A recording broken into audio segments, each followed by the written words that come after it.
Hey everybody, Jordan here, the PH is silent, and in this episode of the Saturday Morning D&D Show, we talk about Adventure League changes, as well as Lucien talks about his games, and I've got a problem at the table.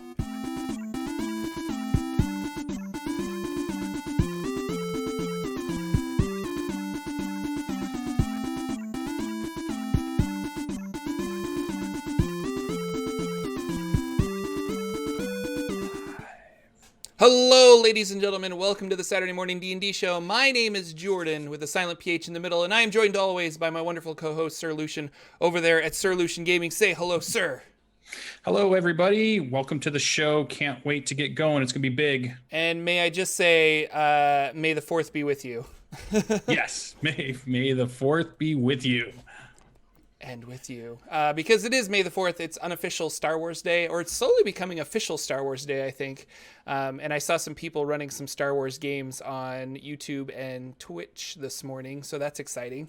So there's probably going to be all kinds of... I would watch... I would check it out if you're interested in Star Wars RPGs. There's bound to be a bunch of people running them today, so you can check them out. Yeah, there has to be a lot going on today, which is really good because Star Wars is a big franchise. That was something I thought was interesting. Like, we're in this, do you realize 2019 is the year that we get the finale of Avengers, the big long running. So all of you probably been out and have watched Avengers Endgame, the biggest movie ever to release at this point. We get the end of a culmination of Game of Thrones in 2019, which is in fact only has 3 more episodes to go. And then we get the end of the Skywalker storyline of Star Wars movies, and anything that we get after 2019 is going to be beyond the Skywalkers at this point, we think. So almost all of those big franchises coming to an end in 2019. And so that means 2020, does that mean we get the next big 10-year, 20-year, 30-year franchises starting up, and 2020 is that first year? I was listening to Kevin Smith, who had, I don't credit me with coming up with that cool idea. It was Kevin Smith's idea. Who was but I was just like, that's so true.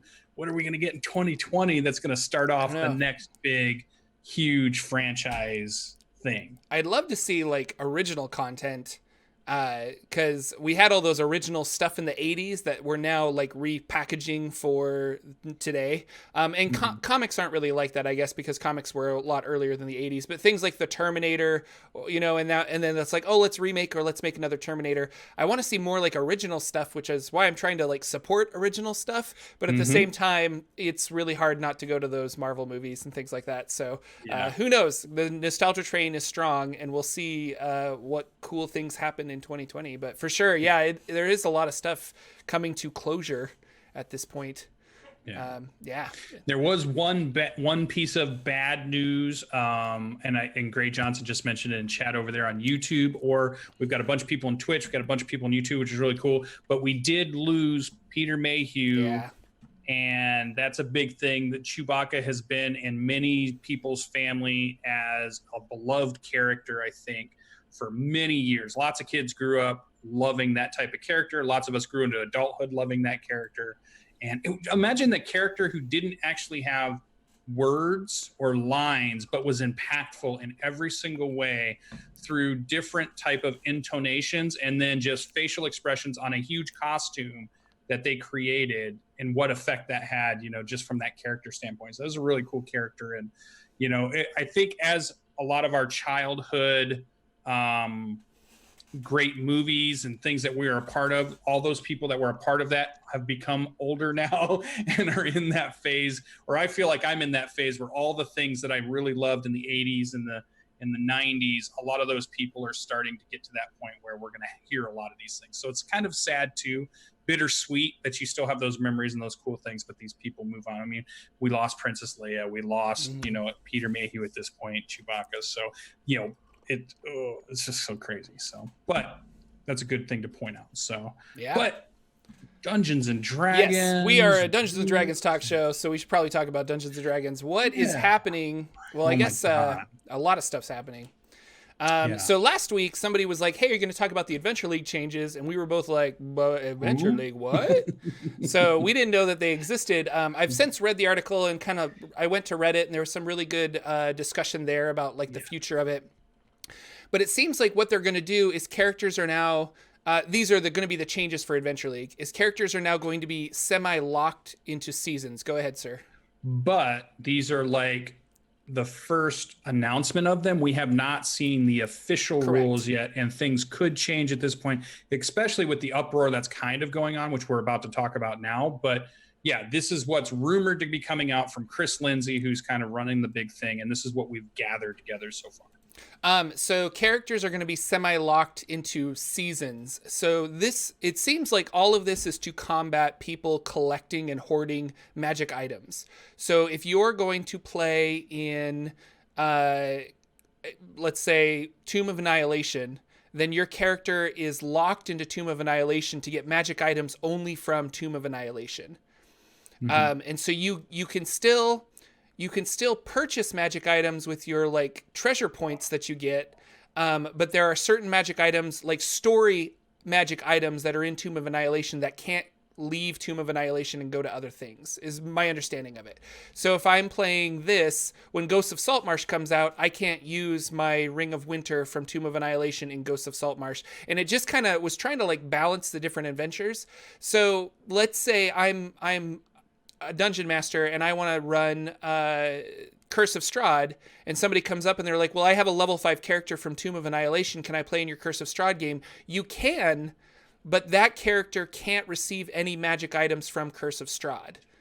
And so that was kind of how I understood it. Now, on top of this, they're going to release something called Dreams of the Red Wizards, which is like season neutral. So it has nothing to do with seasons, and all of your magic items can be played in there, and you can get magic items from Dreams of Red Wizards. And that's supposed to be a continual like threat to Faerun that will have branching storylines and stuff, but that one will not be locked to a particular season. And when I say season, I mean whatever storyline is out at the moment is usually what they're trying to coax people to play at Adventure League. So when Tomb of Annihilation came out, they came out with all those like meat grinder rules where you had to roll a DC 15 on death saving throws instead of a DC 10 in order to survive.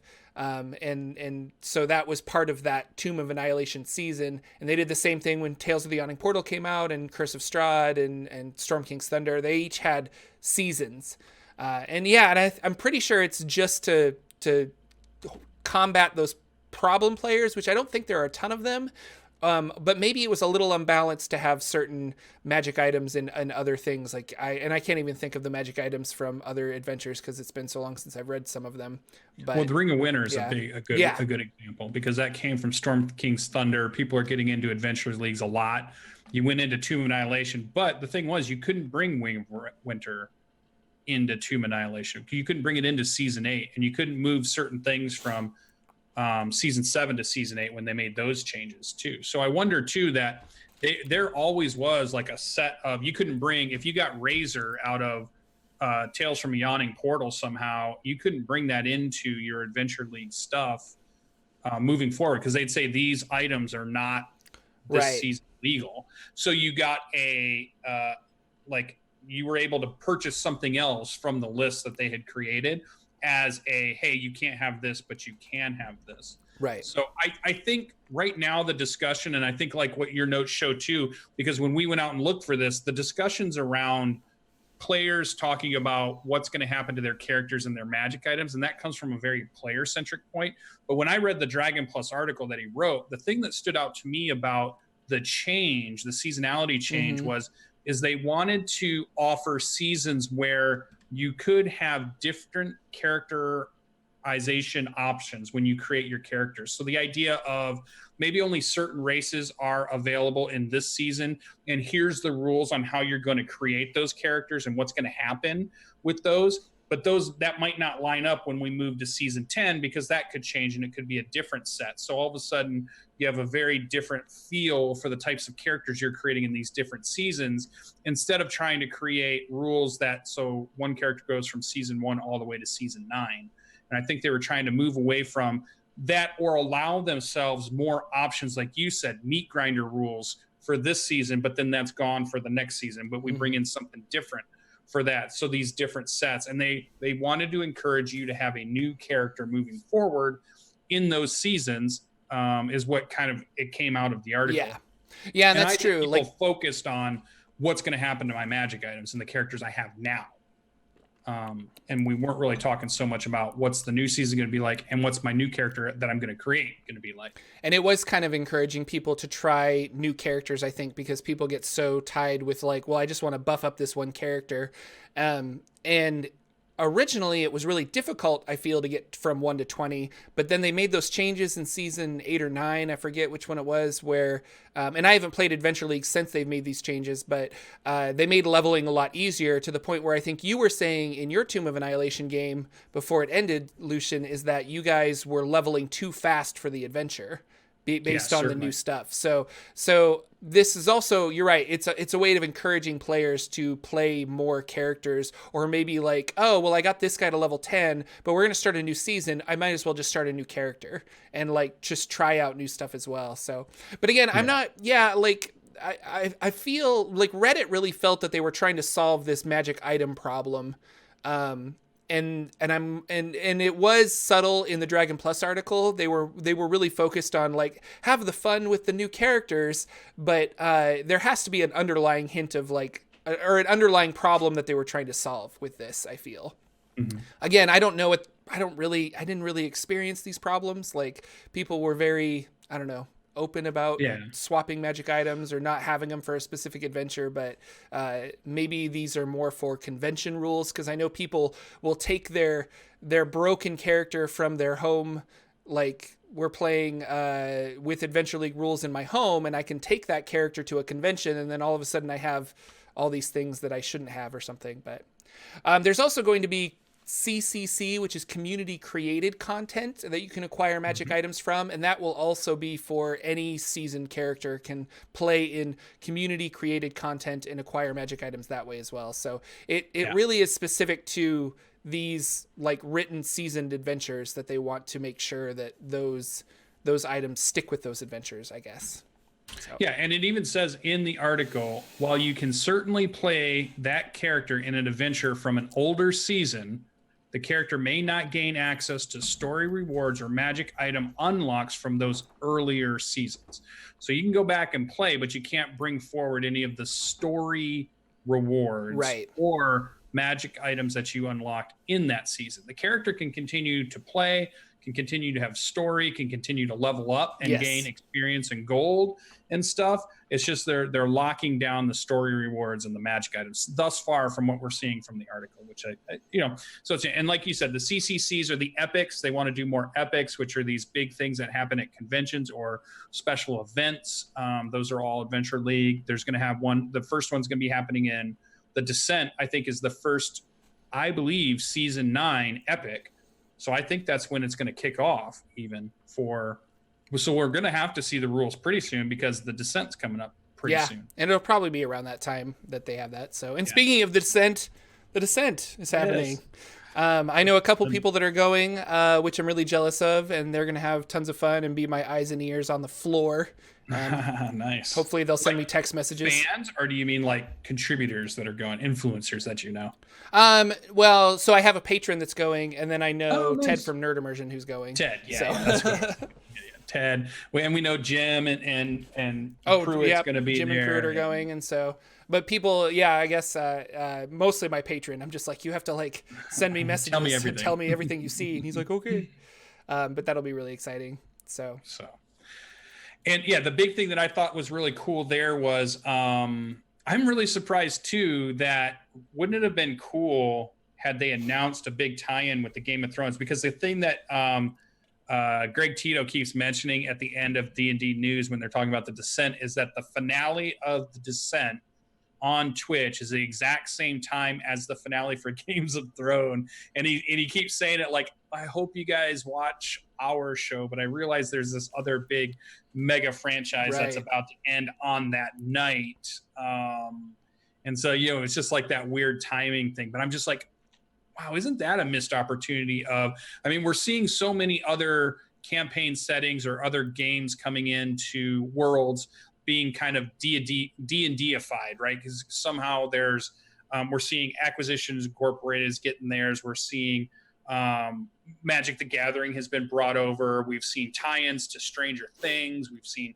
tie-ins to some other stuff. Rick and Morty. Cool. Rick and Morty. If they had somehow reached out to, R.R. Martin and just was like, hey, let's do a Dungeons and Dragons version of Game of Thrones and have it like announced or released during that epic, that would have been crazy. But I'm sure they have plenty of stuff to do. Yeah, I'm sure they do. There is a Game of Thrones RPG out there, I think, there is. but not tied into D&D. But I don't know. I think it's a lot. It's a problems with D&D is a lot of these worlds like everyone wants to play. Let's play D&D, but in Middle Earth, or let's play D&D in Game of Thrones. But like magic is so prevalent in D&D and is so not prevalent in those systems that I wonder, like, because healing is so necessary in Dungeons and Dragons. And if you take away a cleric or a bard, your party has a real hard time just surviving on hit dice alone. But maybe that's a fun challenge to play a game like that without. Well, there a is a 5e version of Lord of the Rings out there. There is. I've seen it out there. Yeah. There is. But I just say, like, if you want to be, I don't know, I shouldn't say this, but like true to the world, there isn't a lot of like magical healing. Like you don't have a cleric following you around. Now there is, it is called, I would say a lower magic Middle-earth role-playing game. No, that's not what it's called. There's a 5th edition version of the Middle-earth Lord of the Rings role-playing game, and it has some really cool stuff. There's actually some really cool, I bought it, and it's got some story mechanics for going on a journey. Like if you need to go from point A to point B, that could be your whole campaign, is getting from, the Shire to Helm's Deep or something. And so if you need to do that, you can be like, no, your journey is this. And there's all these weird, really, really cool mechanics of setting up a journey and how to go along your journey and the things that happen along your journey to make it actually feel like, you're taking the ring to Mordor or something. So really cool stuff. Yeah. That is cool. So we know we've got a little bit of that coming out. So it was just something I was thinking of because of all these tie-ins. I didn't realize that it was on the same night. That's crazy. So there was one item I threw in there that was a Kickstarter item. I know every now and then we just talk about Kickstarters that catch our eye. And one that caught my eye this week was the Empire of the Ghouls, a 5th edition campaign by Kobold Press, because I really like a lot of the stuff that Kobold Press puts out. I think their books have been pretty quality as far as the ones I've gotten. Maybe your mileage has varied on that for what products you've gotten, but I've always gotten some really cool ideas out of it. And I love the idea of a big mega campaign against undead. That's always my favorite trope of Dungeons and Dragons, is battling the evil undeads and necromancers and liches and, crypts and mummy lords and all that kind of stuff. That harkens back to those early 80 campaigns I played in, where it just seemed like we were always bashing zombies or skeletons or something. That was just, always the big bad guy for us. So that's over on Kobold Press. It's a pretty big book. The other thing I liked about it is not only is it have an adventure that spans, an epic adventure that takes you from 1 to 13. So this is like a true, not just, a one-page adventure, or this is like on the scale of a Storm King's Thunder, Tomb of Annihilation style campaign. Big book, it looks like. They also have a player's guide that they're putting out too, which is kind of cool. That's going to have underworld races, new subclasses and tools, backgrounds, and undead themed spells, which I thought was fun. Really fun and cool. So I thought that was cool. And I like the way they set up their Kickstarter page. Like if I ever finally talk Jordan into doing a Kickstarter for us where we do our own kind of thing, I've got like a screenshot of this because I just love the presentation of it. I love the way they show your pledge levels. I love the way they give you the information. I just like the whole presentation of it. It's very professionally done. Yeah, there's a running joke that like you need to hire a artistic director to do the layout for your Kickstarter page nowadays, because they are becoming very flashy and very like, oh, and we've got graphics and we've got hand drawn this and we've got all this really cool stuff. And it looks really nice and it really makes it look professional and awesome, which is another reason to like, oh, I should pledge. So yeah, we have to like, cool. But I think the key to Kickstarter is to have the product like 95% finished and then try to kickstart it to like get the publishing money and things like that going. But like you kind of, and I was like, and Lucien and I haven't even started working on our project. So we gotta do that first. yeah. We definitely, I want to be one of the group that where we want to get just across the goal line, but we've already done 75% or 85% or 95% of the work. Yeah. For sure. And somebody in chat mentioned The Adventures in Middle-earth was done by Cubicle 7, another really good company. I've got a lot of their books and stuff too. So that's a good shout out to that. So I just wanted to, that was the one Kickstarter I saw that I thought was interesting. I'm not telling you should have to go out and do it. I am a big Kickstarter, put a bleep word in there, WH something, because I buy all the Kickstarters. I don't know what it is about Kickstarter campaigns that grab me, but I'm such a sucker for it. Like, maybe they should have, like, you know how you have Gamblers Anonymous and Alcoholics Anonymous? They need a Kickstarter Anonymous, because I should be a part of that. I go in and I'm just like, yes, I've done 4 Kickstarters just this week. Or I can at least say it's been 3 weeks since I've pledged to a Kickstarter. I'm doing pretty good. It's the waiting that's killing me. Like, I got a Kickstarter fever, and there was just a lot of really cool stuff that happened. Like Arcane of the Ancients and this witchcraft one. And I backed a whole bunch of them. And now I'm just like, oh, now I have to like wait like 6 months to a year. Like, this is frustrating. I wanted it like tomorrow, but that's also kind of cool when it pops up in the mail and you're like, oh yeah.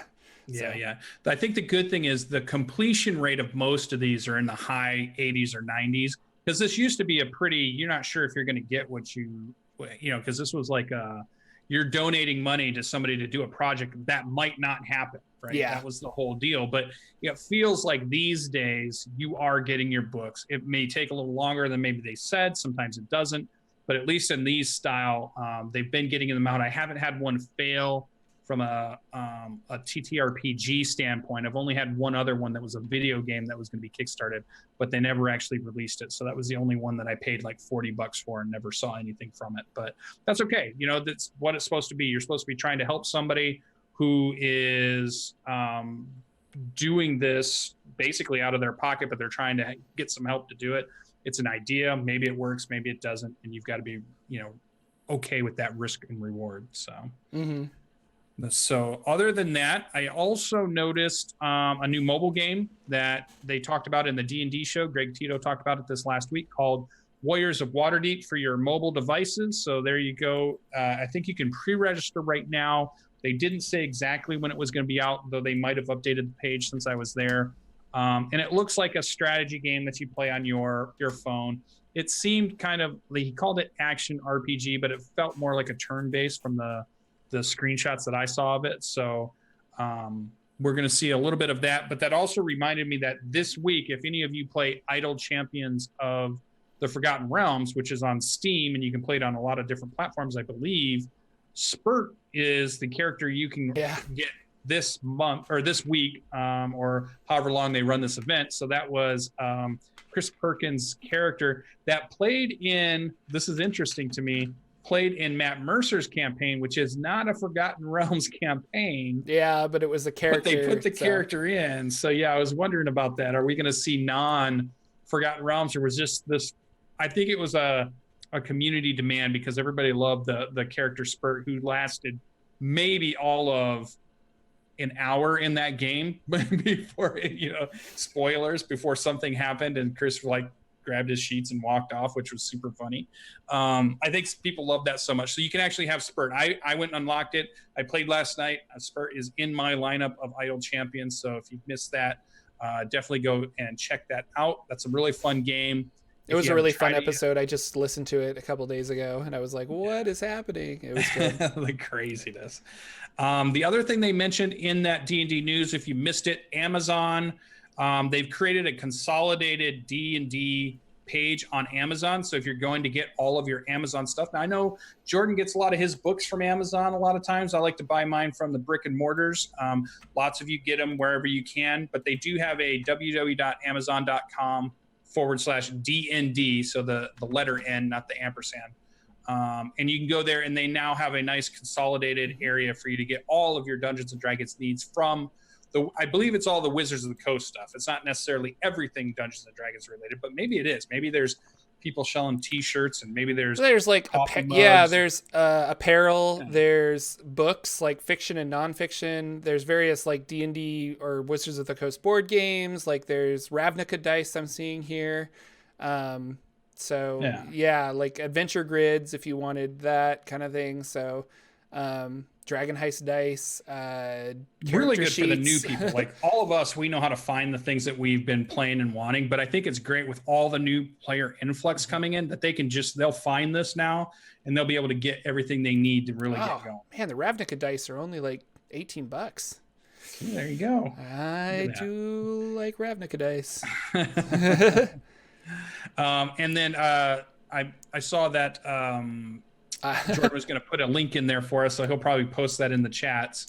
There is an affiliate link you guys can go ahead and take a look at. Oh, yeah. So it's amazon.com/DND, or if you want, you can support Jordan.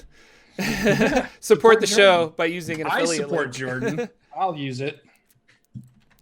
Yeah, it's awesome. So like I was sorry, I got distracted because I saw the Icons of the Realm, the star sailing ship for $215. Too rich for my blood, but that would be really super cool to have that ship for my upcoming Saltmarsh campaign. Although like my players are really excited for the Saltmarsh campaign that I'm going to start running, and they are convinced that they will get a boat. And I'm like, guys, I haven't even read the adventure yet. I don't know if there's going to be a boat or not. Like, I mean, there might be some kind of a boat, but I don't know if it's like something that you get to own and name, or if it's just like an old sea captain takes you out into the middle of nowhere and you fight Sahagin as you dive deep into the water. But we'll have to see. But it's kind of cool. Anyway, so yeah, Amazon has a nice page that you can just see all things D&D if you want. There is also Shadowrun 6th edition was announced on May 1st. And I guess in June they're going to have a more... well, I guess I should look at this website. They're going to have like a preview, at Origins. So they're going to have a preview of it. And I have not ever played Shadowrun. I know a little bit of it because they've made video games and stuff, but I've never played. I get the feeling that it's complicated. I think that's the general consensus with Shadowrun. Am I wrong? Some of the previous editions had been very crunchy. They are definitely one of those systems, and this is talking about previous, so we don't know what they're doing in 6th edition. Yeah, this could be a dice pool. So when you watch people play these games, their characters were quite intricate when you made them, and sometimes you'd be doing something in the game master of that, which I forget was the name at the moment, would say, okay, go ahead and roll, and you'd be like, okay, I'm going to roll this. Now I'm going to pick up like 12 DC 6, and I'm going to roll all these, and something's going to happen. So there was a lot going on dice-wise in some of those earlier editions, but it's also the idea of cyberpunk. So you are getting a very technological world. You're getting a very gritty world. You're getting this idea of the real world that's happening, but also the virtual world. So you're getting into those kinds of things, and hacking and maneuvering and breaking down security systems and all that kind of cool stuff. Very episodic style game. And if you're just into, like if you watched Altered Carbon on Netflix, or you watched, I'm trying to think of all the really cool Shadowrun style. I think there was even... Will Smith just did a Shadowrun style show on Netflix called Bright. Was that the name of it? Bright or Bright something? Or no, that wasn't. Oh, that was Will Smith. Yeah. It was called Bright. I'm pretty sure. Yeah. And it had like orcs in the modern day. They were like police officers and stuff. Yeah, that's very cyberpunkish. That's very Shadowrun. And I think Shadowrun's probably the most popular of the cyberpunk genre, though there were other games that were doing cyberpunk stuff. I think Shadowrun was the one that everybody had heard about and had played at least a little bit earlier if they were into that genre. If you wanted more sci-fi, then you wanted fantasy. So that was the way you kind of went. I'm excited. I like it. Catalyst Games is really good. That's the company that has the license to it. They work pretty closely with the creator, who is still alive and still does a lot of stuff. He did that and BattleTech were the two things that he brought to us, which was really cool. So sweet. I'm excited. That's it. Maybe we should do an Origins trip at some point. Where is Origins? Does somebody in chat know, without me having to go and look it up? Where is the Origins actual convention at? Do we know? Is anybody going in chat? I don't know. Because maybe that's one we should make up, because I keep hearing a lot of people talking about we're going to do a release or a preview at Origins, and not necessarily Gen Con. We're geared up and jazzed all about Gen Con, but I see a lot of people, oh, it's in Ohio. Okay. Columbus, Ohio. Well, that's not too far from me. I can drive that. I'll have to check out Origins at some point and put it on my convention travel year. Yeah, that could be fun. So that and like GaryCon, I didn't realize GaryCon was like as big as it was getting, and I kind of was like, oh, that would be a fun one to go to as well. So many conventions, and PAX Unplugged, they just announced dates for that. Yeah, I did that last year. It was a good one. Lots of fun. Yeah, I did Gamehole Con, PAX Unplugged, and Gen Con. So this coming up year, I've done Gamehole Con, Gen Con, and maybe I'll look at Origins. I don't know, or maybe PAX Unplugged again over in Philadelphia. So we'll see. I had the coolest idea yesterday. So we were, for some reason, we were talking about like Harry Potter RPGs a couple weeks ago with my D&D group. And I found like a 1-page Harry Potter RPG, and then the guys over at Dragon Friends, which is an Australian podcast, they did a 2-session one shot of I guess a 2-shot. Well, it took 2 sessions to get through this like story where they played this like 1-page RPG of Harry Potter. And then I got thinking about Kids on Bikes and how much I like that system, and I'm like, why don't we make a Harry Potter Kids on Bikes called Kids on Brooms? And I was really excited. So I spent all day, I spent yesterday evening and this morning working on transitioning Kids on Bikes over to Kids on Brooms, and how you can have the different things. And it translates really well, and it really shows that system has a lot of fun storytelling potential. So, and I talked to Lucien about this just before the thing started, but I want to get him and some other people, and we're going to try and play a Kids on Brooms story as soon as I come up with something. But that's, and then I'll put it out as like a free PDF, I think, for anybody who wants to like do this conversion. But I did so much Googling. I'm like, how come nobody's come up with this yet? Like it blew me away that nobody's come up with this. Do we already have Quidditch match rules is what I want. Well, and that's what I need to come up with. I need to come up with this kind of stuff. Anyway, yeah, it's been a lot of fun.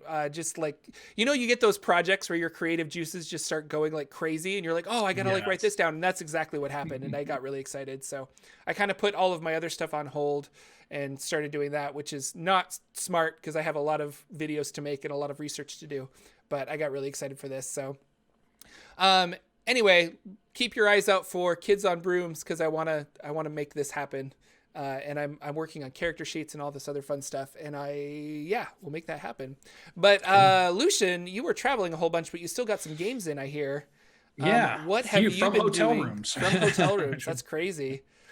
So in gaming this week, so what did I actually do in Dungeons & Dragons this week? It was an all-player week for me. I decided, because of the way my schedule was, I didn't want to try to run a game, because I've been running them on Friday nights, but I just got tired. I went to Utah, and I'm back, and now I'm going to be traveling to Colorado next week. So there's a lot going on. But I got to play my Tomb of Annihilation, which is my 6th level character, which is really fun.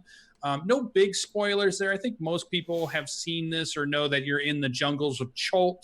And we had one of the cool iconic fights that I think every group that goes through Tomb of Annihilation should get. This is the second time I fought it, and it was still fun even the second time I've done this, which was the big zombie T-Rex, because that is such a cool iconic piece of artwork that they give you with it. It has a cool mechanic to it.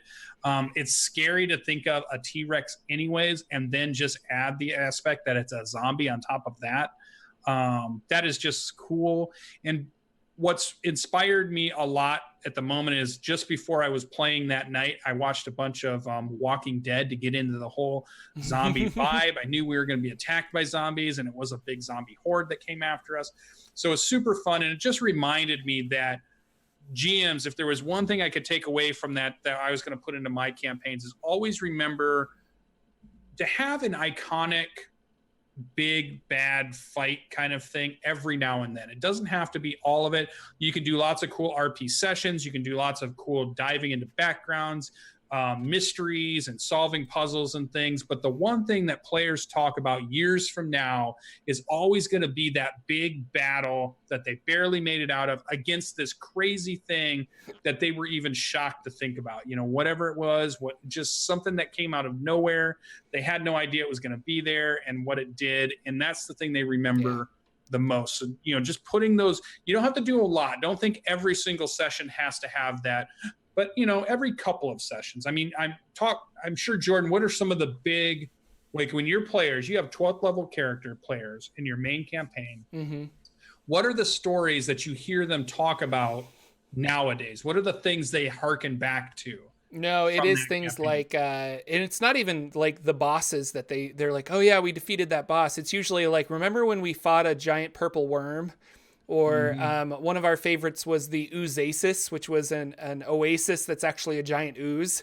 And so they had this like lake-sized ooze attacking them that they had to figure out how to defeat and things like that. So yeah, it is. And I think that's something I enjoy too, is putting together things like that, like a giant that throws gelatinous cubes at players. Like you just kind of Hmm. pick weird things like that, and then all of a sudden you have those like Gonzo kind of encounters that people seem to enjoy. So Yeah.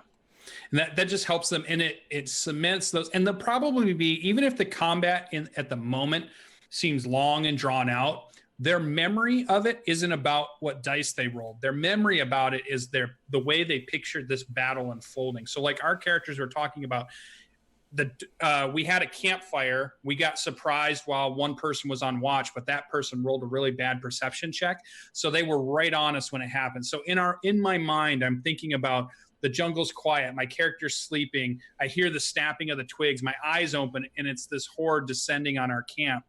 Our druid turtle decides to cast a tidal wave to push back this mob. He puts out the campfire, everything goes dark. We have players that don't have dark vision. Now it's worse because things are grabbing at them, and it's just like we were all just thinking about it in our mind. None of that happened as we were rolling the dice or the other part of it, but it was that when you think back on it, you always think of it like a movie, or you always think of it as like an action sequence, and that's the thing that sticks with you. So just that whole idea. So I just thought it was really cool. We had a great time. The players had really fun. The dungeon master was rolling amazingly. Danimal, he was rolling those zombies, and we'd hit him, and we'd hit him pretty hard, and he'd make that darn saving throw that the zombie went right back to one point and stayed alive for mm-hmm. so long. It looked pretty crazy. We weren't sure we were going to get out of it, and then the big zombie T-Rex shows up, and it's just like, oh my god, what's going to happen? And but we made it through. We had a fantastic fight, and we finally made it down to the city of Omu. And that's not too much of a spoiler for anybody that's playing that, because I'm sure your party will eventually get there, but that's about as far as it goes. So iconic fights are really cool. That makes those campaigns memorable, and that'll be a piece that I remember going forward. Then Thursday night, I'm playing in Horde of the Dragon Queen, which is the first Adventure League Season 1 that we would have gotten when 5th edition released. Mm-hmm. They consider that Season 1 stuff, so I love this. I want the idea of them. I'll play through all of them, although it's not Adventure League. We're just playing through it. But those adventures, it would be really fun to go through. It would be, yeah. I think it'd be super cool to go through them all. Takes so many years, though, but it would be epic. And one of the cool things in that one, not to spoil any of the story that's going on, we had some interesting, adventure. We got to do some scouting. We got to try to figure out a mystery that's going on, and then we had a nice combat. Just a good mix of an all-around D&D session. You might solve a mystery or rewrite history. Yeah, we'll see. Maybe.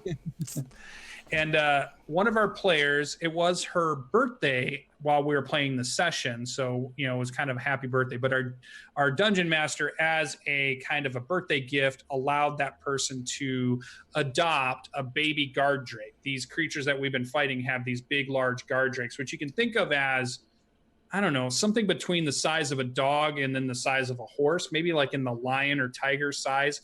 But it's a dragon kind of based character, dragon drake. So you'll see like kobolds will have them, or sometimes maybe they'll be run around with orcs and different things like that as additional creatures.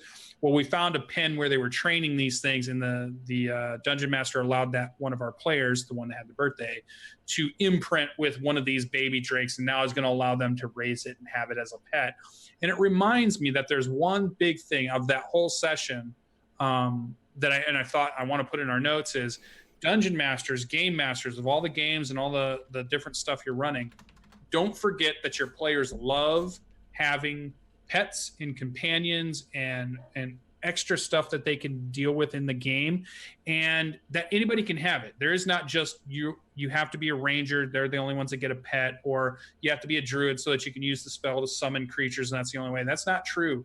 Anybody can have pets and mounts and cool magical and exceptional mounts in your game. It's just up to you to put the opportunity in there. So provide those opportunities to your players to maybe get something cool, maybe get a baby Manicore that they raise up. Is it going to unbalance things? Well, sure, but so did, when you gave them that +5 Avenger sword, or you gave them the Ring of Three Wishes. Lots of things unbalance our games, or we have to adjust because we give them to them. But I think it's a cool, and I mean, I know we always talk about it on the show, but we talk about Jordan wife who has a pet corgi who is a main character of the campaign, and that's just a cool thing. And maybe everybody should get something like that. Everybody should have a cool little thing that they can tie into, and it brings them into this magical world. So does it lessen the Beastmaster Ranger or the Find Familiar spell if you just start handing these out, though? I'm sure that is the one ranger who plays might say something like that, but I can't imagine that it does, because if I have a mount, or a paladin gets a mount, many people can get the spell to conjure things, whether it's elementals or conjure animals or conjure beasts or conjure demons. There's all these spells that have come around that give you, there's imps and there's familiars and there's all these things. I don't think adding in something where you say, you know what, it'd be cool if you guys found in Matt Colville's, the goblin has a displacer beast as a mount. Their goblin archer has that. So I think that's just adds some really cool things. And I've got these books for baby beastery and some cool mount kind of things. And imagine your party eventually works hard enough. And in Storm King's Thunder, you can do some missions where your party can acquire griffins as mounts, which I think just adds that really cool thing that maybe make your campaign stand out from all the other campaigns out there. It's not just we only ride horses and we ride horses all over the place, because it's not like if we're playing Games of Thrones, that makes sense. There's only 3 dragons in the world. Everything else is horses. That's what we use. But we're in Dungeons and Dragons. I mean, people are going to find a way to have crazy cool ways of transportation, crazy cool ways of companions and pets. And even if it's NPCs, or even if it's henchmen, or even if it's like you have a squire that follows you around, that's the same as having I have a lion or a tiger that runs with me too. I'm a beastmaster of some sort. So I think give your players that, because your players will love it. They will love the idea of having something extra in the world that is exciting and mystical and magical and out of the ordinary, just not just something that feels ordinary, comes from our regular world, but comes from this fantastical world that you built. Yeah, no, I agree. I think just, if you want to be more mechanically aligned, there are figures of wondrous power that you can give as magic items. Yeah. But I do think just being like, no, I raised this baby displacer beast and now I have a displacer beast, and he doesn't necessarily level. So there's probably going to be a point where you're protecting him rather than he's protecting you.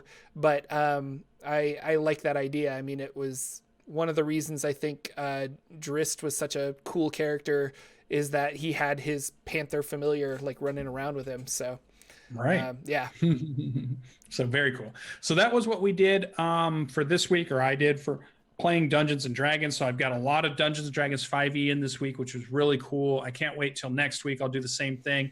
I'll probably run my game Seeking Revenor next week, because I don't have any travel after that week. So I'll be pretty good. So cool. What did Jordan do in role playing all week long? Well, mostly I've been working on videos, and so I've been researching a lot of Out of the Abyss. I've been rereading that adventure, which I think is my favorite adventure.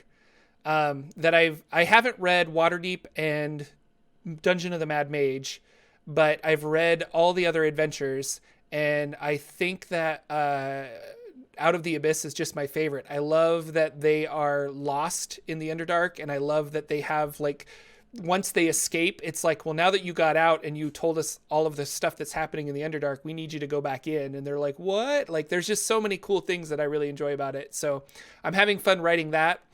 Been working on Kids on Brooms, because I'm really excited about that. And then the only other thing that I've been doing is my Dungeon Crawl Classics game, which if you are a patron of mine, you can listen to the MP3s of. I have it up there as a podcast.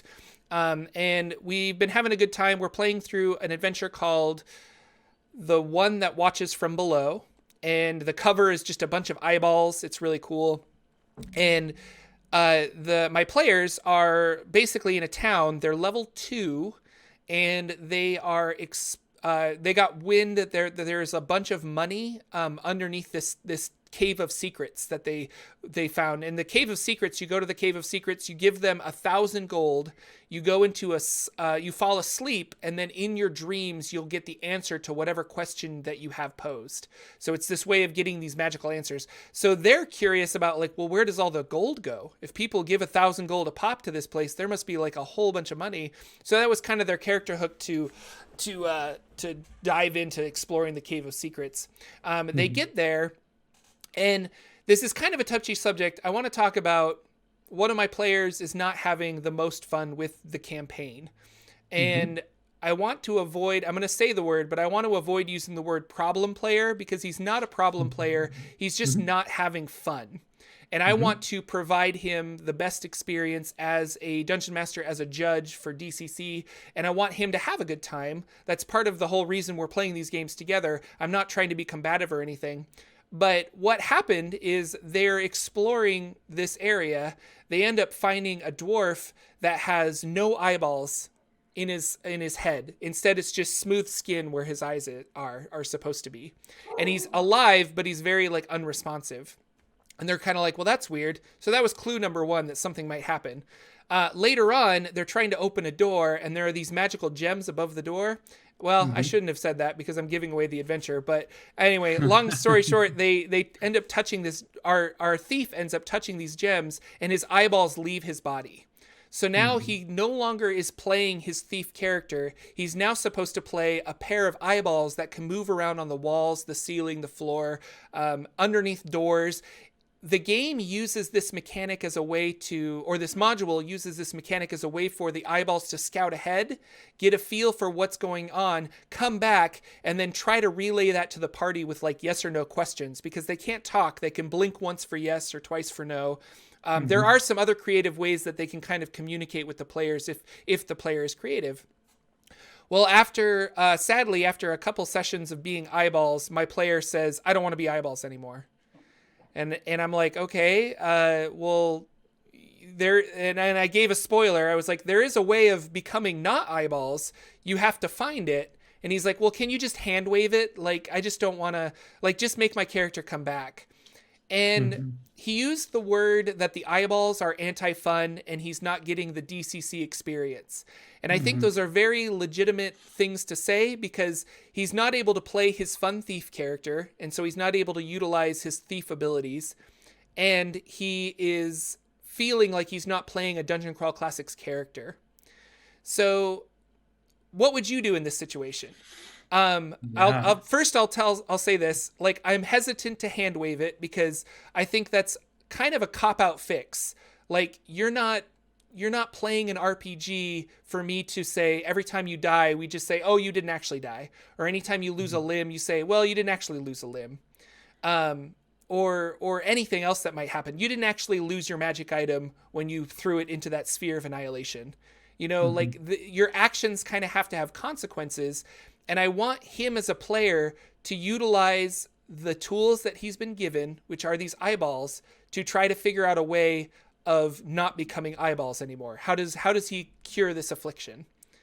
Right. I don't know. And so thoughts on this? This was something that I've been thinking about all week, because I really want my player to have a good time, and he's not having a good time right now. But how do you convince a player to utilize the tools he was handed to make the best RPG experience that he can have with what he was given, I guess? Yeah. And it's tough because it comes down to a lot of things that we talk about, right? It comes down to the dungeon master and the players both wanting to play the same style of game.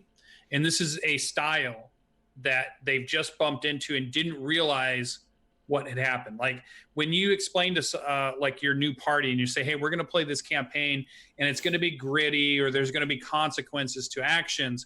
Those, I think, sometimes are just words that we hear, but it's not until we hit the first consequence that we go, oh, wait a minute. Okay, this is what we're playing. And some players are going to react to that in certain ways, and then some aren't are going to bump against it.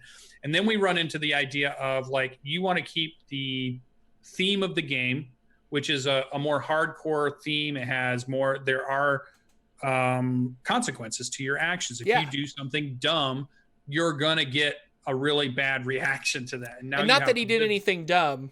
Like he triggered a curse, but like, but like, I think that's true. Your actions need to have consequences. Yeah. So let me equate it to something that happened to me in my game, where my character, we walked into a room where it looked like we had read a riddle, and we went through and it said, if you are in the light, the way we interpreted this riddle is if we were in the light, we wouldn't be cursed or something bad wouldn't happen. But if you were in the dark, then this room had some bad trap that was going to happen to us.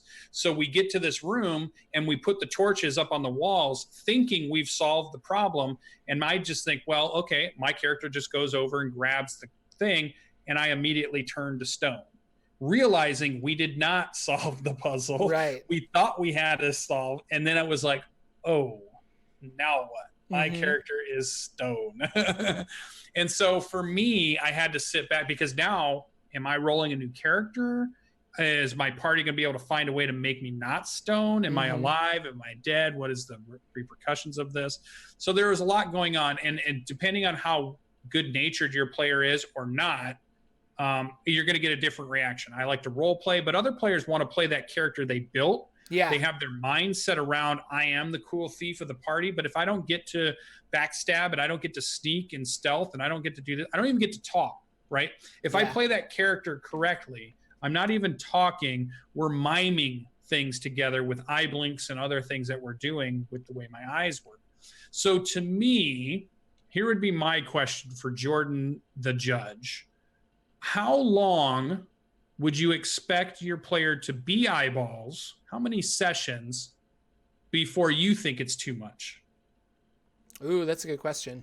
How many sessions should that player play good-heartedly, good-naturedly, and then get to a point where it says, okay, enough is enough?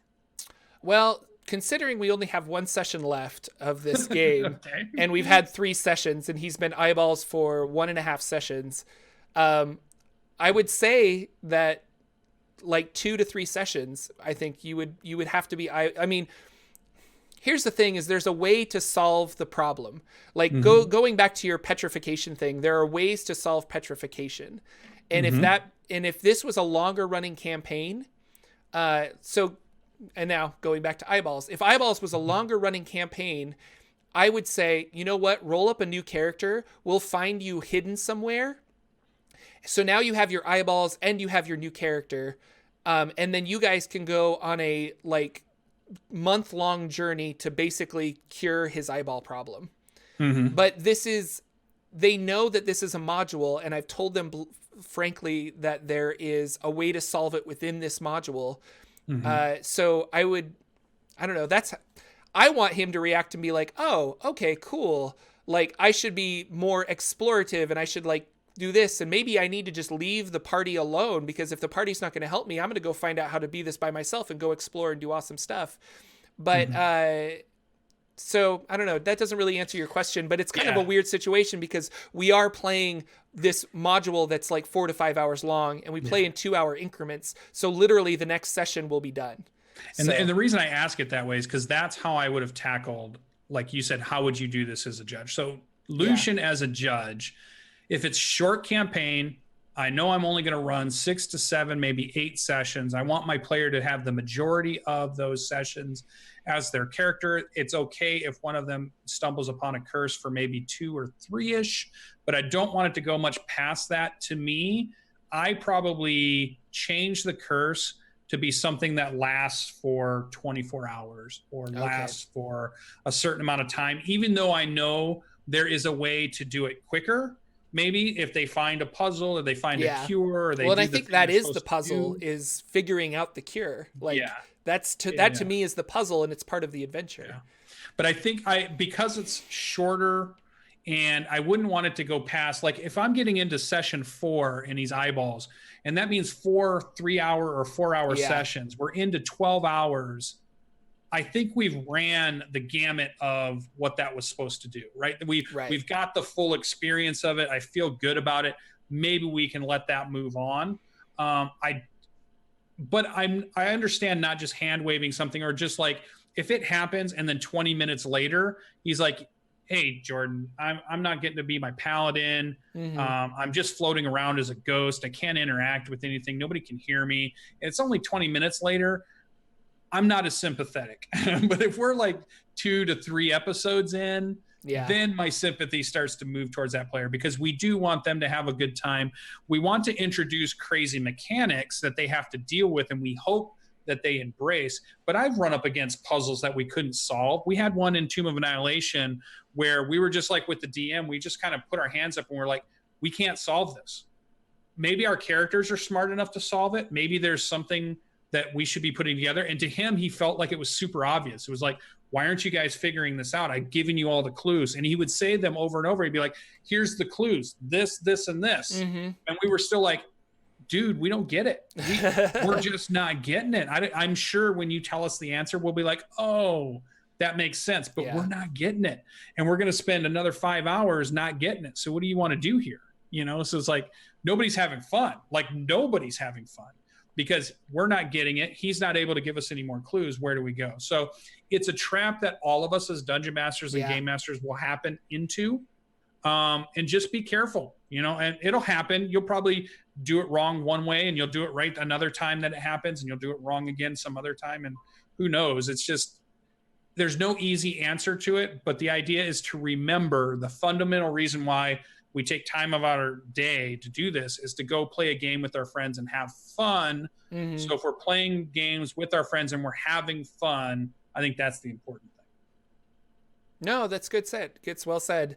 And I think I was getting trapped that I'm putting too much expectations on this player, where I'm like, well, I would behave like this, so I want you to behave like I would.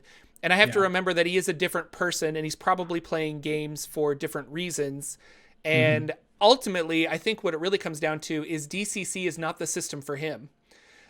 Some of my players have been really enjoying DCC. This particular guy, I don't think really enjoys how like gritty and gonzo and weird it is. And he just kind of wants to play the character that he built, as opposed to having all these weird things happen. Or I don't think he enjoyed the funnel aspect, where it's like, oh, I make 4 characters and the one who survives becomes level 1. I just want to make a level 1 character. If I want to play a halfling, let me play a halfling. And I'm like, well, it doesn't work like that. We roll randomly. And he didn't like that at all. So it comes down to, again, that it's like, well, this just isn't the system for him. So I don't know. That's the warning flag right there.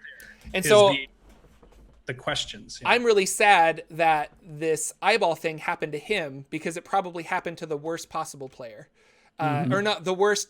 It was the worst thing to happen for that particular player, is what I was trying to say. Right. Because it only reinforces his idea that he's not having fun all of a sudden. Because one, I've already had to do something that wasn't fun. And then now this thing happens. It didn't happen to the other person. That, just runs with it. So it just cascades. So I think my options are, I might allow him to roll up a new character and pretty much let him roll whatever he wants to roll, because I want him to have fun. And so I'm like, well, you know what? We'll throw away all of this random creation out the window. If you want to play a fighter, if you want to play another thief, if you want to play whatever, like roll a new character. We'll work him into the story somewhere. You still have eyeballs if you want eyeballs to run around, and then we'll kind of go from there. Because what I really think I shouldn't do is fix his thief and make the eyeball curse go away, because it is part of the story, and it's important that they have those eyeballs maybe for the future of the story. You know, like there's a reason that it was introduced so early, and there's a reason that it goes throughout the entire campaign. But it's hard for him to see that when he just thinks it's anti-fun. So. Right. But they also could have immediately said, we need to solve this. Like my party, a couple of the parties I'm playing in now, if one of us gets turned into an eyeball, we're going to try to figure that out immediately. Yeah. So the thing could still happen where we solve whatever it is, the cure, in the same session that it happens. So we don't have the eyeballs for future parts in the thing. Because if we just tackle the problem, we don't move forward. We're not using them for scouting, which is like what you're kind of getting this idea of. They're going to be a great tool for you to scout ahead the problems that you're about to face, But some parties are going to solve that before they even do it because they think it's a bad thing to have a curse no matter what. Yeah. And then so they don't have them either. So I wouldn't get so fixated on they need these eyes to continue through. It's going to be nice if they have them, and it's great if a player is willing to go through it. But there's going to be a lot of parties that would be just like, no, we need to cure this guy. I cast Greater Restoration. I'm good to go. Yeah, no, that makes sense. Cool. Skull Dixon says something really that I'm not, that the adventure was designed for like a 4 to 5 hour session, and I'm not running it in a 4 to 5 hour session. So that could also, it's kind of, we're doing like 3 weeks of eyeballs because we run 2 hour sessions instead of one long session that we could kind of like spend time. There's a lot of factors in this, but I thought it was interesting, and it's something that a lot of dungeon masters face. So with that, thank you chat, and thank you Lucien for talking me through that. So I now have more tools in my basket to talk to this player next Wednesday and see what we want to do to basically ensure that he's having more fun with the game and willing to continue to be a participant in the game. So and with that, I think that is the closing out of our show. Anything else we need to talk about? You probably have alarms going off because I see you're muted. Yeah. Okay. So he's got some stuff going on, but is there anything? Okay. They're good. Anything else we need to talk about before we take off? No, it's been an exciting week. We had a lot of stuff for the show. It was so fun to run through. It was great to see everybody in chat. Go to the YouTube if you missed it.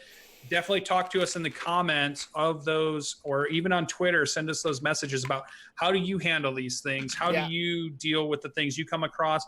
Do you like giving your players pets and cool mounts in your games?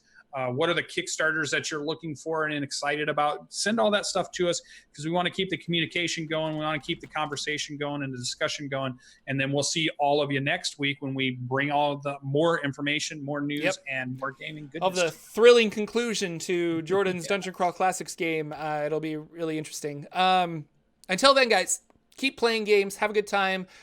Indoor Adventure, I should send you a message when I get this more finalized out, but we should work on Kids on Brooms. And with that, I will see you guys all next week for another episode of the Saturday Morning D&D Show. I got to go over here to transition.